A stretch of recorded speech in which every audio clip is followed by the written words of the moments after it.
Friends, இன்றைக்கி பாவக்காய் வாங்கிட்டு வந்திருக்கோம். பையன் வந்து பாவக்காவை பார்த்தோன்னே, முன்னாடி நீ வைப்பியம்மா பாவக்காய் குழம்பு, அந்த குழம்பு வை அப்படின்னா, வெல்லம்லாம் போட்டு வைப்பியே அது வையின்னா. நான் ஆக்சுவலாக அதை வச்சு ஒரு 10 வருஷம் இருக்கும். அவன் காலேஜ் முடிச்சுட்டு யூஎஸ் போனதோட அந்த குழம்பு நான் வைக்கவே இல்லை. ஏன்னா அவனுக்கு தான் ரொம்ப பிடிக்கும். அவன் தான் அடிக்கடி அதை வைக்க சொல்லுவான். அவன் போனதுலேருந்து எனக்கு அந்த குழம்பு மறந்தும் போச்சு. அதை நான் வைக்கவும் இல்லை. இன்னைக்கு வந்து இவ்வளோ நாள் கழித்து அந்த குழம்பு வையின்னு சொல்லியிருக்கான். ஓரளவுக்கு அதை யோசித்து சரி இப்படி தான் வைப்போன்ற இதை வந்து கொஞ்சம் யோசித்து வச்சுருக்கேன். பட் அதை செஞ்சு டேஸ்ட் பண்ணி பார்த்தா தான் தெரியும் அந்த குழம்பு தானா இது அப்படின்னு. அதுவும் அவன் பார்த்து சொல்லணும், ஆமாம் நீ கரெக்டாக வச்சுருக்கேன்னு. ஓகே, நம்ம பாவக்காய் குழம்பு வைக்கலாம். அடுப்பு ஆன் பண்ணியாச்சு, நம்ம சட்டியை வச்சாச்சு. இந்த சட்டியில் தான் குழம்பு வைக்க போகிறேன். எண்ணெய் கொஞ்சம் நிறைய ஊற்றிக்கலாம். ஹீட் ஆகட்டும். வெந்தயம் போட்டுக்கலாம், ஒரு 1/2 ஸ்பூன் வெந்தயம். அது நல்லா செவக்கட்டும்.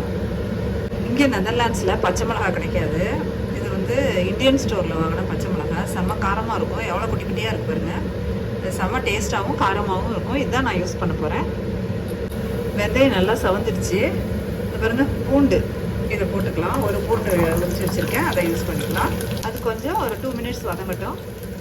நெக்ஸ்ட்டு வந்து வெங்காயம். இங்கே பெரிய வெங்காயம் தான், சின்ன வெங்காயம் கிடையாது. அதனால் பெரிய வெங்காயம் தான். அப்படியே பச்சை மிளகாயும் அதில் சேர்த்துட்றேன். பாருங்க, 4 பச்சை மிளகாய் கீறி வச்சுருக்கேன். 1 ஸ்பூன் அப்படியே சால்ட் சேர்த்துக்கலாம். இது வந்து என்ன சொல்கிறது, நம்ம ஊர் அளவுக்கு கரிக்க மாட்டேங்குது. அதனால நல்லா 1 ஸ்பூன் போட்டிருக்கேன். நல்லா வதக்கிக்கலாம், நல்லா வதங்கட்டும். நீங்கள் வந்து எக்ஸாஸ்ட் போடாமல் சமைக்க முடியாது, சிம்னி போடாமல் சமைக்க முடியாது. அதனால தாங்க இந்த சத்தம், வேறு வழி இல்லை. வந்து அந்த சமைக்கிறப்பே பேசுகிறேன் இல்லையா, அதனால தான் இந்த சத்தம். ஓகே, கொஞ்சம் அட்ஜஸ்ட் பண்ணிங்க. தக்காளியை ஆட் பண்ணிடலாம். இது வதங்கிறதுக்கு வந்து நம்ம இங்கேயும் கொஞ்சம் மூடி வச்சிடலாம். ஆனால் சீக்கிரம் வதங்கிடும், நம்ம ஊர் அளவுக்கு இல்லை, சீக்கிரம் வதங்கிடும். நம்ம அதுக்குள்ளே பாவக்காவை கட் பண்ணிடலாம்.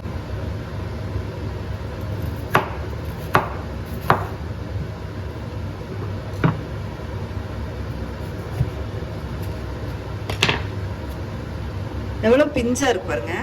பெரிய காய் தான், ஆனால் பிஞ்சாக இருக்கு.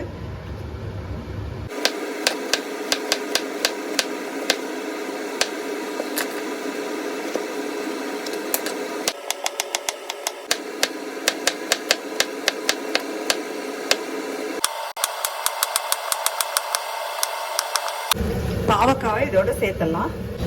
மஞ்சத்தூளை சேர்த்துடலாம். பாவக்காய் இதோட சேர்த்துலாம்.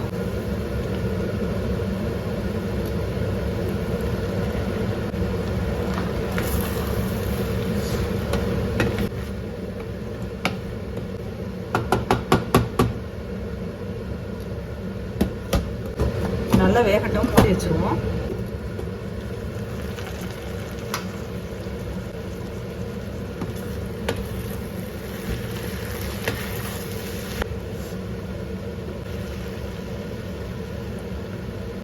நல்லா பாவக்காய் நல்லா குக் ஆயிடுச்சு. எண்ணெய் தான் கொஞ்சம் ஜாஸ்தி ஊற்ற வேண்டியதாக இருக்குது.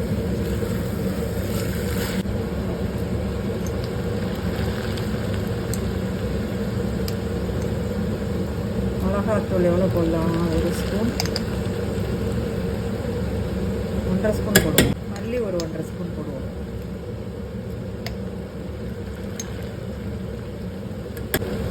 நல்லா வதக்கி விட்டுக்கலாம்.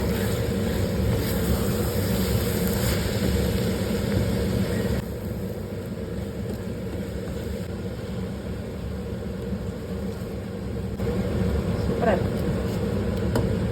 அப்படியே கொஞ்ச நாள் இருக்கட்டும். நம்ம அதுக்குள்ள புளியை கரைச்சிட்டு வந்துடுவோம்.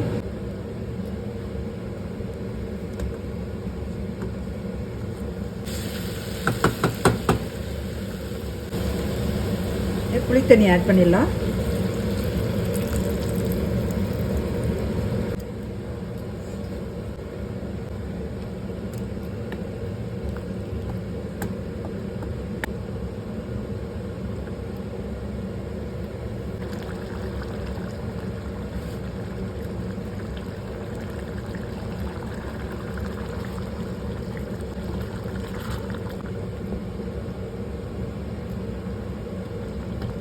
ஃப்ரெண்ட்ஸ், பாவக்காய் புளிக்குழம்பு ரெடி ஆயிடுச்சு.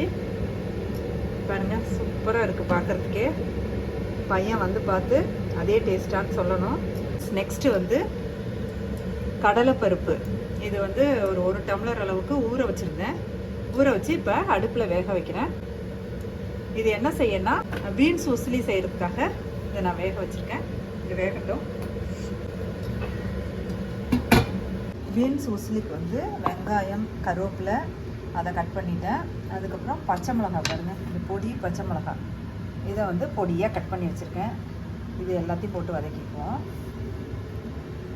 ஏன்னா இந்த அதாவது கட்டிங் போர்டு வந்து அடுத்தது பீன்ஸ் கட் பண்ணுறதுக்கு வேணும். அதனால் நான் எல்லாத்தையும் கட் பண்ணி இந்த பவுலில் எடுத்து வச்சிட்டேன்.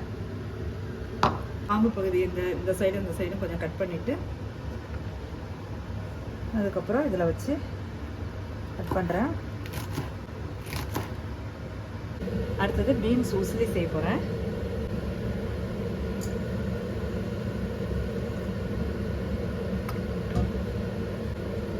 ஒரு அரை ஸ்பூன் கடுகு போட்டுக்கலாம். வெடிக்கிற வரைக்கும் வெயிட் பண்ணுவோம்.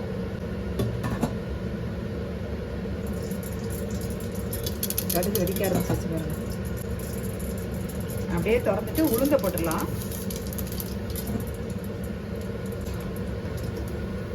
திறந்துடுச்சு.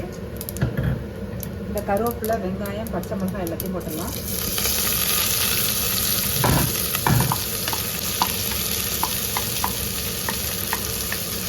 உப்பு போட்டுடலாம். போடுவோம், பாக்கெட் போட்டுக்கலாம். 2 நிமிஷத்தில் வதங்கிடுதுங்க வெங்காயம். ஆச்சரியமாக இருக்குல்ல நம்ம ஊரில். ஏன்னா அப்படியே இது வதங்கி எல்லாம் வதங்குறதுக்குள்ள அவ்வளோ டைம் எடுக்கும். பாருங்க, 2 நிமிஷம் தான் எப்படி வதங்கிட்டு.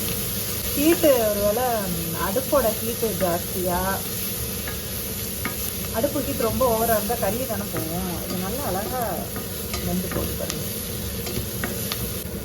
பாருங்க, கடலைப்பருப்பு வந்து வேக வச்சு தண்ணியை எடுத்து வச்சுருக்கேன். இதை மிக்சியில் அப்படியே தூள் பண்ணி இதில் சேர்க்கணும். நல்லா வெந்துடுச்சு வெங்காயம்.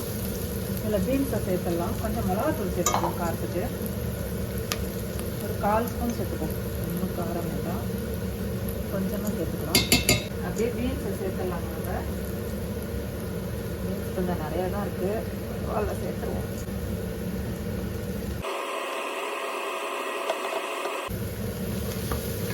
பீன்ஸும் ரொம்ப சாஃப்டாக இருக்குங்க. பச்சையாகவே திங்கலாம் போல இருக்கு. அதனால் ஒரு 2 நிமிஷத்தில் வெந்துடும். அப்படியே மூடி வச்சுட்டு கடலைப்பருப்பை நம்ம அந்த குட்டி மிக்சியில் அரைச்சிட்டு விடுவோம். கொஞ்சமாக தண்ணி ஊற்றிக்கலாம்.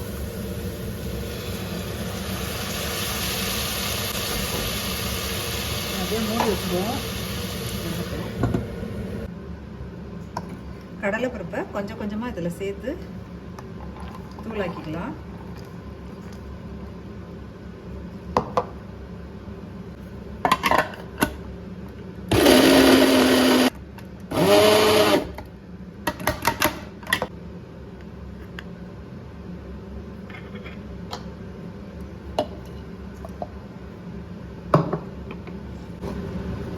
இதே போல் எல்லா பருப்பையும் அரைச்சி எடுத்துக்கலாம்.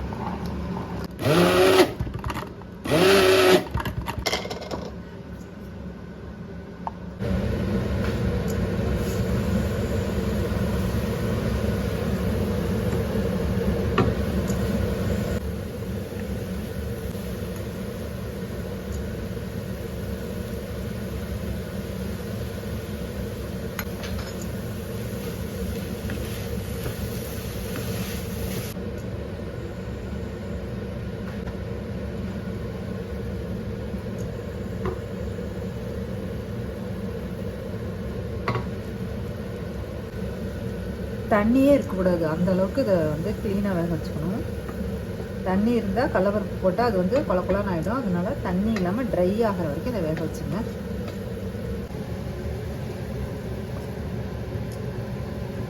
கொஞ்சம் தண்ணி இருக்குல்ல, ட்ரையாக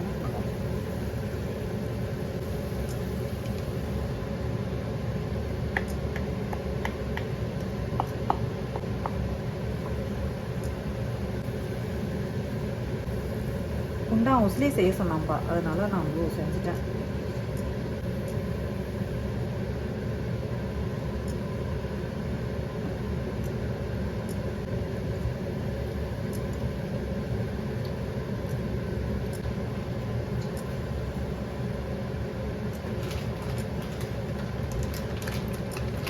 தேங்காய் கொஞ்சம் போட்டுக்கலாம், கொஞ்சம் இல்லை நிறையவே போட்டுக்குவோம்.